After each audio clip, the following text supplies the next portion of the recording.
नमस्कार, मैं सत्येंद्र यादव आपका स्वागत करता हूं आपके अपने channel English by SK Yadav. हमारा टॉपिक चल रहा था एडजेक्टिव और अपने एग्जाम भी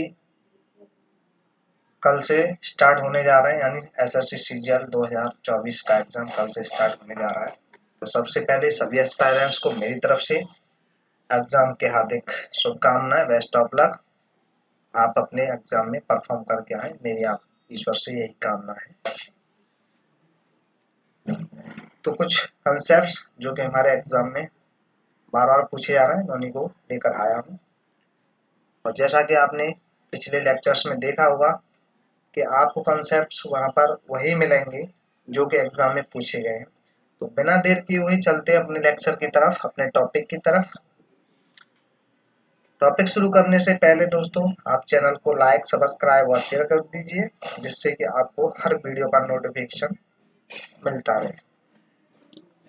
चलते अपने टॉपिक की तरफ। यहाँ पर कुछ जो बोल्ड लेटर्स में मैंने लिखा हुआ है वो कंसेप्ट्स ऐसे कंसेप्ट्स हैं जो कि हमारे प्रीवियस ईयर्स एग्जाम में देखे गए हैं। मैंने यहाँ पर एक लाइन लिखी है आपके सामने कि always use positive degree with as, so, too, very and enough. ये कुछ वर्ड्स ऐसे लिखे हैं मैंने जिनके साथ हम हमेशा पॉजिटिव डिग्री का यूज करेंगे। As, so, too, very, enough. As, so, too, very, enough. मैंने आपको पहले की वीडियोज में बताया, मैं आपको रटाना कुछ भी नहीं चाहता, लेकिन दोस्तों लैंग्वेज पढ़ रहे हैं आप, कभी कुछ कुछ थोड़ा बहुत तो आपको याद रखना ही पड़ेगा, लेकिन आपको रटना कुछ भी नहीं, स्ट्रक्चर आपको कुछ नहीं रटना है। मैं आपको फिलोसफिकल पॉइंट ऑफ व्यू से चीजों को दिखाने की कोशिश करूंगा आपके सामने, उनको रटाना नहीं है। आप उस तरीके का कोई भी सेंटेंस एग्जाम में देखेंगे, आप ऑटोमेटिक आपका माइंड एक्टिव हो जाएगा और वहां पर उस एरर को फाइंड आउट कर लेगा। आपको कोई स्ट्रक्चर वहां पर अप्लाई करने की जरूरत नहीं रहेगी। मैं इस तरीके से एक्सप्लेन करूंगा आपके सामने एग्जाम्पल्स को। देखिए, मैंने फर्स्ट एग्जाम्पल आपके सामने लिखा हुआ है, इस जो हाईलाइटेड कंसेप्ट है उसके ऊपर मैंने लिखा है, he is not older enough to understand it. मैंने अभी क्या बताया, as, so, too, very, enough के साथ हमेशा पॉजिटिव डिग्री का यूज करेंगे, लेकिन दोस्तों यहाँ पर क्या है, ओल्डर यानी कंपैरेटिव डिग्री का यूज किया गया है, जो कि एकदम गलत है। सबसे पहले तो मैं अपने रटने वाली विद्या से आपको इसको सही करके दिखाता हूँ। आपने रट लिया कि एनएफ के साथ पॉजिटिव डिग्री का यूज करेंगे। मान लीजिए हमें याद नहीं रहता कि एनएफ के साथ पॉजिटिव डिग्री का यूज करना है या कंपैरेटिव डिग्री का यूज करना है या सुपरलेटिव डिग्री का यूज करना है। अब दोस्तों यहाँ पर क्या आपको पूरे सेंटेंस में कहीं कंपैरिजन दिखाई दे रहा है? यहाँ पर हमें कहीं भी कंपैरिजन का केस दिखाई नहीं दे रहा है, यहाँ पर कहीं भी किसी चीज से तुलना नहीं की जा रही है। जब यहाँ पर कंपैरिजन है ही नहीं है तो हम कंपैरेटिव डिग्री का यूज क्यों करेंगे, डिग्रीज ऑफ कंपैरिजन का यूज क्यों करेंगे यहाँ, चाहे वो कंपैरेटिव डिग्री हो या फिर सुपरलेटिव डिग्री हो, उनका यूज तो करना ही नहीं हमें। ये हमारा हो गया philosophical point of view, sentence को देखने का फिलोसफिकल व्यू हो गया, प्रैक्टिकल व्यू हो गया ये। तो जहां तक मेरा अपना विश्वास है, मेरा अपना मानना है कि मैं प्रैक्टिकल नॉलेज पर ज्यादा भरोसा रखता हूँ बजाय रटने के। मान लीजिए आपको नहीं याद रहता as, so, too, very, enough के साथ पॉजिटिव डिग्री का यूज करना है, तब हम क्या करेंगे, सेंटेंस को देखेंगे कि उसमें कहीं कंपैरिजन है ही नहीं है, तो उसमें कंपैरेटिव डिग्री या सुपरलेटिव डिग्री का यूज क्यों कर रहे हैं। तो बस यहीं से अपना कंसेप्ट आप दोनों तरीके से इंटरप्रेट कर सकते हैं क्वेश्चन को। तो मैं इसलिए कहता हूँ आपसे, आपको रटाना कुछ नहीं है, मैं आपको रटाऊंगा कुछ है ही नहीं, आपको प्रैक्टिकल, आपके सामने चीजों को प्रैक्टिकली दिखाने की कोशिश करूंगा। सेकंड सेंटेंस देखिए, we are too busiest these days. अब यहाँ पर भी वही कहानी है। पहली बात तो आप रटने वाली विद्या से सीखिए कि टू के साथ हमेशा पॉजिटिव डिग्री का यूज होना है, और एक प्रैक्टिकल देखना चाहते हैं चीजों को, देखिए यहाँ पर पूरे सेंटेंस में कहीं भी कंपैरिजन वाला केस नहीं, यानी कहीं भी कंपैरिजन शो नहीं हो रहा है। यहाँ पर कहीं भी तुलना नहीं की जा रही है। फिर तुलना नहीं की जा रही तो डिग्रीज ऑफ कंपैरिजन का यूज क्यों किया जाएगा? और यहाँ पर जो बिजिएस्ट है ये सुपरलेटिव डिग्री है बिजी की, तो जब यहाँ पर कंपैरिजन है ही नहीं तो डिग्री ऑफ कंपैरिजन हम यूज क्यों करेंगे? तब हम क्या करेंगे? यहाँ पर पॉजिटिव डिग्री यूज करेंगे। पॉजिटिव डिग्री क्या होती है? बिजी। तो we are too busy these days, इन दिनों हम बहुत व्यस्त हैं।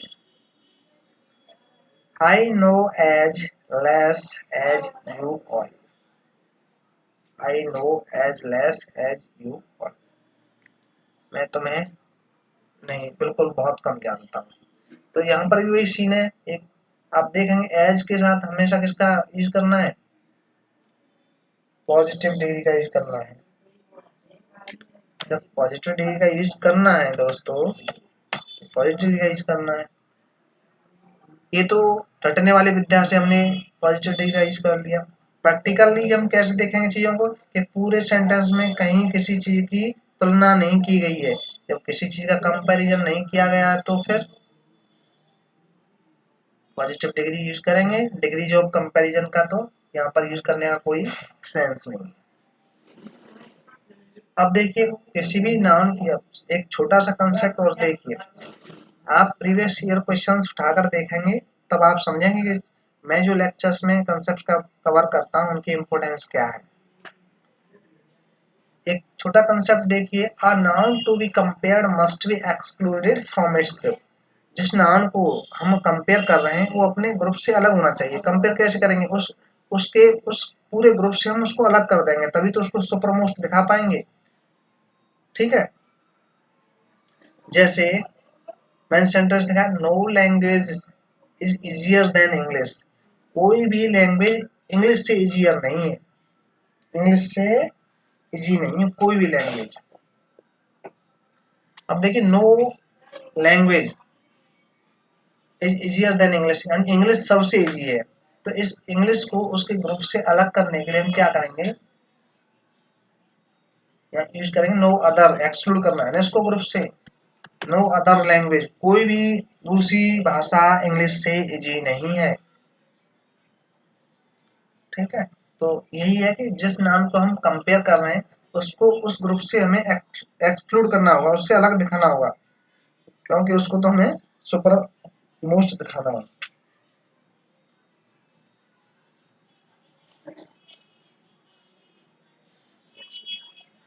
इंग्लिश भी एक लैंग्वेज है और इसको हमें ग्रुप ऑफ लैंग्वेज से अलग करना है तो अदर का यूज करेंगे।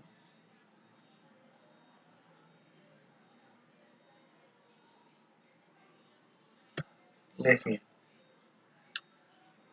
सेकंड सेंटेंस देखिए, Sachin is more popular than any cricketer. Sachin भी एक क्रिकेटर है और वो क्या है? मोर पॉपुलर है, किसी भी क्रिकेटर से मोर पॉपुलर है। यानी उसका ग्रुप क्या है? क्रिकेटर्स का ग्रुप है, वो भी एक क्रिकेटर है। तो उस ग्रुप से हमें उसे अलग करना होगा तो हम क्या करेंगे? एनी अदर, अदर का यूज करेंगे तभी तो उस क्रिकेटर वाले ग्रुप से वो एक्सक्लूड हो पाएगा। Sachin is more popular than any other cricketer. ये कंसेप्ट पूछे जाते हैं। अब देखिए बहुत ही वेरी वेरी इंपॉर्टेंट कंसेप्ट अब आप देखने जा रहे हैं एग्जाम्पल थर्ड और फोर्थ में। यहाँ से क्वेश्चन आप लिख लीजिए, आना ही आना है, मेंस में आएगा आपका। यहाँ पर प्री में तो मैं नहीं, लेकिन मेंस में आपको इस कंसेप्ट से क्वेश्चन देखने को मिलेगा। The Nile is longer than any other river in India.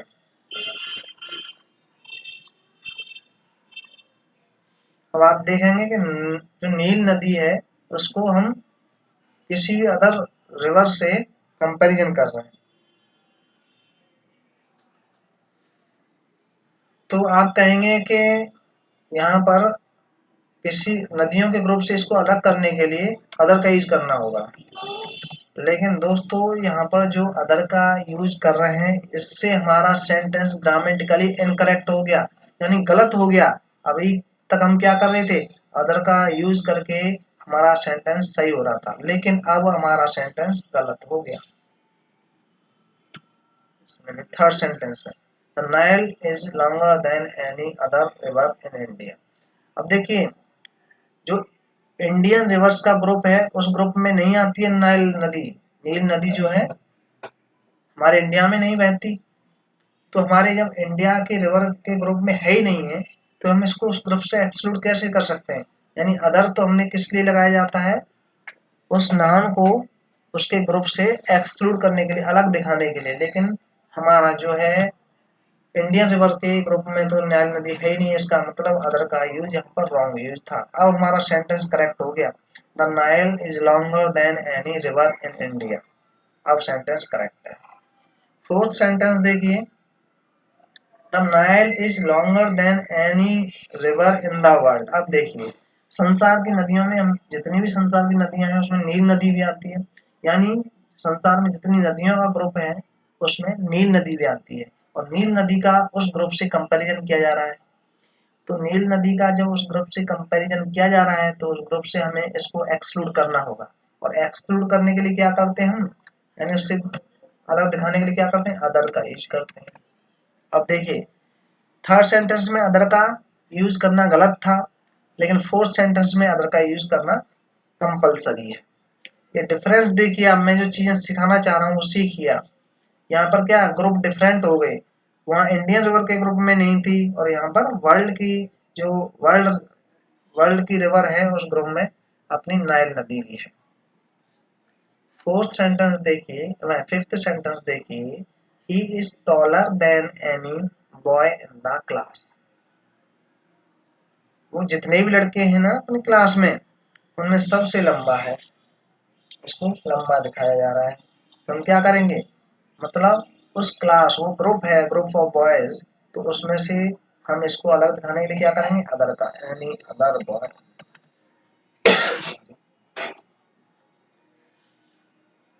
अब देखिए, ये don't use other, rather, else and than with superlative degrees. Superlative degree के साथ अदर, रेदर, एल्स, देन का यूज नहीं करना है। क्यों यूज नहीं करना? ये तो आप रटने वाली विद्या सीख लीजिए, सुपरलेटिव डिग्री के साथ हमें इन वर्ड्स का यूज नहीं करना। लेकिन यूज क्यों नहीं करना? क्योंकि यार सुपरलेटिव का मतलब सुपर मोस्ट,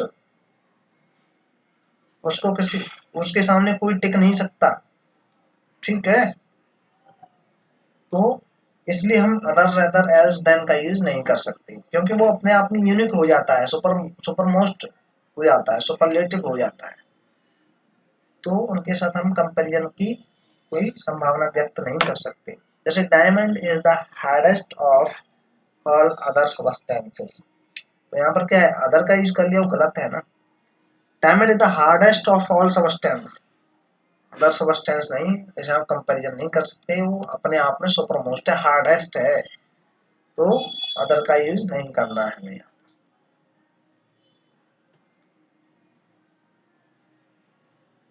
जहां भी देखिए, सुपरलेटिव डिग्री का हमेशा यूज कहाँ होगा? जहां ऑफ ऑल आएगा, यानी सभी में से एक। तो वहां पर अगर हमें याद भी नहीं रहता कि ऑफ ऑल है, ऑफ ऑल के साथ सुपरलेटिव डिग्री का यूज करना है, फिर हम प्रैक्टिकली देखेंगे कि सभी में से एक को, हम अगर सिलेक्शन की बात आ रही है, सभी में से एक की बात कर रहे हैं हम, तो यानी सुपर मोस्ट होगा। सुपर मोस्ट होगा, तो आपको इस कंसेप्ट को आप रटने की जरूरत नहीं है, आपको रटने वाली विद्या का यूज करना ही नहीं है। प्रैक्टिकली चीजों को देखिए, मैं जैसे समझाता हूँ। जैसे मैंने एक सेंटेंस लिखा हुआ है, Mount Everest is the higher of all the peaks. जितनी भी चोटियां हैं उसमें माउंट एवरेस्ट हायर है, यानी हाईएस्ट है।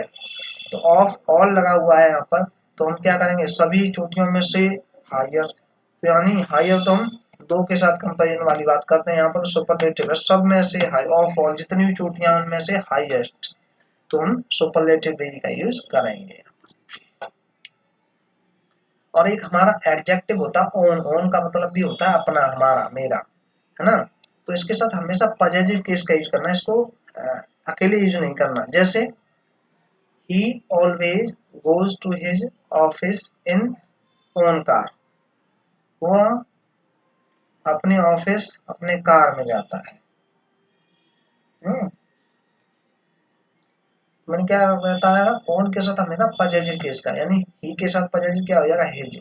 हिज ओन कार, अपनी खुद की कार में, इसका मतलब खुद की, इसको एम्फेसाइज किया जाता है। You would better mind own business. Mind own आ गया तो माइंड यू के साथ क्या आ जाएगा possessive your mind your own business.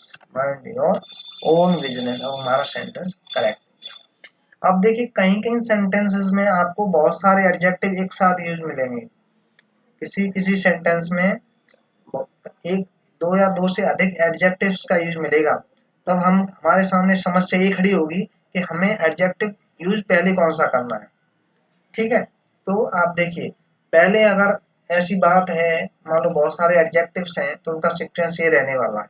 सबसे पहले जो एडजेक्टिव ऑफ ओपिनियन, हमारा ओपिनियन किसी के बारे में ओपिनियन की बात आ रही है तो क्या है ओपिनियन वाला एडजेक्टिव यूज करना है। फिर साइज का एडजेक्टिव साइज किसी साइज बता रहा है साइज का यूज करना है। फिर शेप का यूज करना है। फिर एज का कितना पुराना कितना नया। फिर कलर का। फिर फिजिकल क्वालिटी का।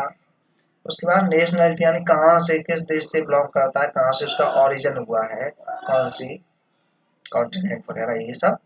और मटेरियल। फिर लास्ट में सबसे लास्ट में आपको मटेरियल एडजेक्टिव ऑफ मटेरियल जो मटेरियल की बात करता है किससे बना हुआ है वो चीज। तब हम मटेरियल का यूज करेंगे। जैसे अभी मैं सेंटेंस आपको एग्जांपल दे रहा हूँ उससे और क्लियर कर देते हैं इसको। जैसे मैंने लिखा है यहाँ पर he has got an old beautiful car. देखिए यहाँ पर दो एडजेक्टिव्स का यूज किया गया कौन से हैं। एक तो एन ओल्ड यानी पुराना। यहाँ पर किसकी बात हो गई एज की बात हो गई है। Adjective of as. ब्यूटीफुल यानी सुंदर है वो यानी उसकी क्वालिटी यानी हमारा ओपिनियन है हम उसको कार को सुंदर कह रहे हैं। तो मैंने क्या बताया था अभी हमने क्या सिखाया था कि हम पहले अपना ओपिनियन व्यक्त करेंगे उसके बाद उसके साइज एज की बात करेंगे। तो ओपिनियन हमारा क्या है ब्यूटीफुल है तो हमारा ओल्ड कहाँ जाएगा फिर ब्यूटीफुल के बाद। ओल्ड कहाँ जाएगा ब्यूटीफुल के बाद। He has got a beautiful old car.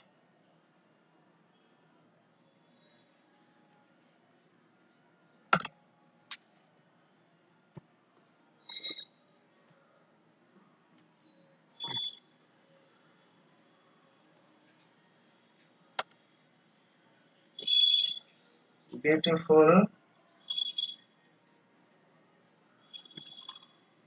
Old car.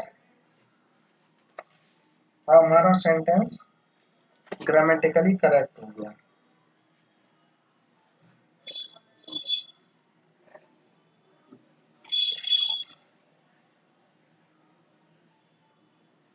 ठीक है, अब देखिए सेकंड सेंटेंस देखिए we bought a wooden brown ring round table. अब देखिए यहाँ पे बहुत सारे एडजेक्टिव्स का यूज एक ही सेंटेंस में कर लिया गया है लेकिन ये ग्रामेटिकली इनकरेक्ट है ग्रामेटिकली गलत है। क्यों गलत है मैंने बताया था कि किसी सेंटेंस में बहुत सारे एडजेक्टिव्स का यूज होना है तो उनका सीक्वेंस मैंने बताया है।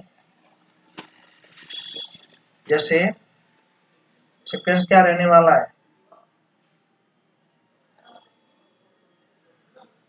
Opinion size age opinion size shape age colour. देखिए यहाँ पर क्या वुडन यानी material adjective adjective of material है ये। ब्राउन यानी इसका कलर है एडजेक्टिव ऑफ कलर है ये। बिग यानी इसका साइज है और राउंड मतलब उसकी शेप है एडजेक्टिव ऑफ शेप। तो ये बहुत सारे एडजेक्टिव्स एक साथ यूज किए गए हैं और इनका करेक्ट फॉर्म क्या होगी अब लिख लेना इसको। वी वॉट आ बिग पहले साइज की बात आती है फिर शेप की बात आती है बिग बिग की बात आएगा आपका राउंड राउंड फिर आती है कलर की बात ब्राउन फिर आती है मटेरियल की बात सबसे लास्ट बात में ब्राउन वुडन टेबल। तो ये इसका सीक्वेंस रहने वाला है। आप समझ गए होंगे मैंने क्या बोला था we bought a big round brown wooden table. इसमें वही सीक्वेंस फॉलो किया गया है जो मैंने अभी बताया था। कौन सा पहले क्या हमने ले लिया साइज ले लिया फिर शेप यानी राउंड जो शेप थी उसकी वो ले लिया। फिर क्या हमने कलर उसका ब्राउन कलर था कलर को लिया है। तो वो किस मटेरियल से बनी हुई है, यानी मटेरियल नाम यानी वुडन से बनी हुई, वुड से बनी हुई है तो वुडन टेबल। ठीक है, इस तरह से हमारा ये एडजेक्टिव का टॉपिक हमारा कंप्लीट होता है। मैं इसमें बहुत सारे एग्जांपल्स आपको दे सकता हूँ, लेकिन वीडियो की लेंथ लंबी ना हो इसलिए मैं बहुत ज़्यादा एग्जांपल्स नहीं लेकर आता। मैं केवल उतने ही एग्जांपल्स आपके सामने लेकर आता हूँ जिससे हमारा कॉन्सेप्ट क्लियर हो जाए। तो थैंक्स फॉर वाचिंग, आज के लिए इतना काफ़ी है। मिलते हैं नेक्स्ट वीडियो में एक नए टॉपिक के साथ। आप चैनल को लाइक सब्सक्राइब और शेयर करना मत भूलिए, क्योंकि आप चैनल को सब्सक्राइब करेंगे तब उसी कंडीशन में आपको नोटिफिकेशन मिलता रहे। तो मिलते हैं, आज आज के लिए इतना काफ़ी है।